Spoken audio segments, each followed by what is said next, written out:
কিন্তু আমরা সেটা আমরা এখনো পাই নাই, আমাদের হাতে পাই নাই। আমরা জানি না কি ঘোষণা হবে,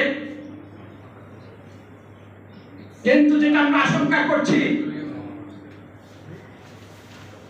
নির্বাচন এই আমাদের কিন্তু অন্যতম প্রত্যাশা ছিল এই অন্তর্বর্তীকালীন সরকার, জুলাই অভ্যুত্থানের বিতর্কে যে সরকার প্রতিষ্ঠিত হয়েছিল, আমাদের আকাঙ্ক্ষা ছিল একটা অবাধ নিরপেক্ষ অংশগ্রহণমূলক নির্বাচনের মাধ্যমে জনগণের ভোটাধিকার প্রয়োগের মাধ্যমে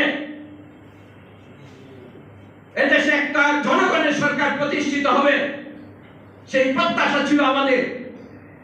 কিন্তু আমরা মনে হচ্ছে যে ওইটার থেকে আস্তে আস্তে দূরে সরে যাচ্ছি। এই অন্তর্বর্তীকালীন সরকার ইতিমধ্যে কিন্তু তাদের নিরপেক্ষতা হারিয়ে ফেলেছে।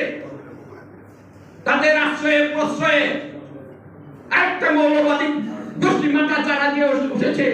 আমি মনে করি ৭১-এর পরাজিত শত্রুর নূতন প্রজন্ম, কাজে আমাদেরকে সতর্ক থাকতে হবে।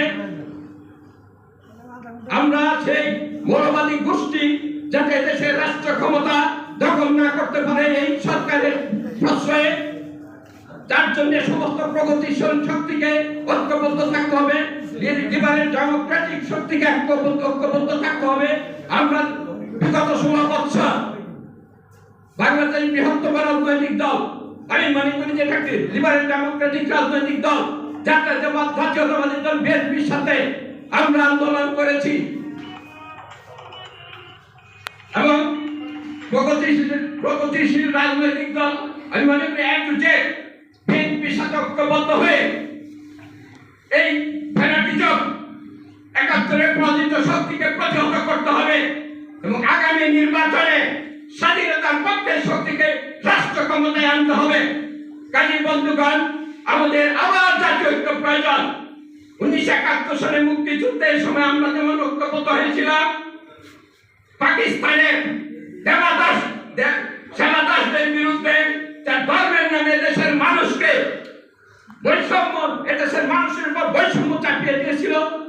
কাজে সেই ৭১-এর মতো আবার আমাদেরকে ঐক্যবদ্ধ হতে হবে। তারা যেন আবার রাষ্ট্র ক্ষমতায় না আসতে পারে।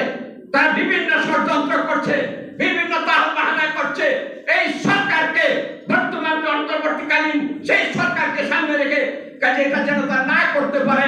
কাজে আমি বিএনপির নেত্রী জায়গায় আছেন বসে, আমি মনে করি তাদেরকে এখন সবচেয়ে শক্তিশালী ভূমিকা, শক্ত ভূমিকা পালন করতে হবে। প্রগতিশীল রাজনৈতিক দলের নেতৃবৃন্দ আছেন, তাদেরকে ঐক্যবদ্ধভাবে এই ফ্যানাটিজমের বিরুদ্ধে, ৭১-এর পরাজিত শক্তির বিরুদ্ধে শক্তভাবে দাঁড়াতে হবে এবং সামনের নির্বাচনে যেন দেশের মানুষ তার ভোটাধিকার প্রয়োগ করতে পারে এবং একটা গণতান্ত্রিক পদ্ধতি, একটা দুর্নীতিমুক্ত শাসন, একটা স্বাধীন বিচার ব্যবস্থা প্রতিষ্ঠিত করতে পারে, সেই প্রত্যাশা নিয়ে আমি আমার বক্তব্য শেষ করলাম। সবাইকে ধন্যবাদ।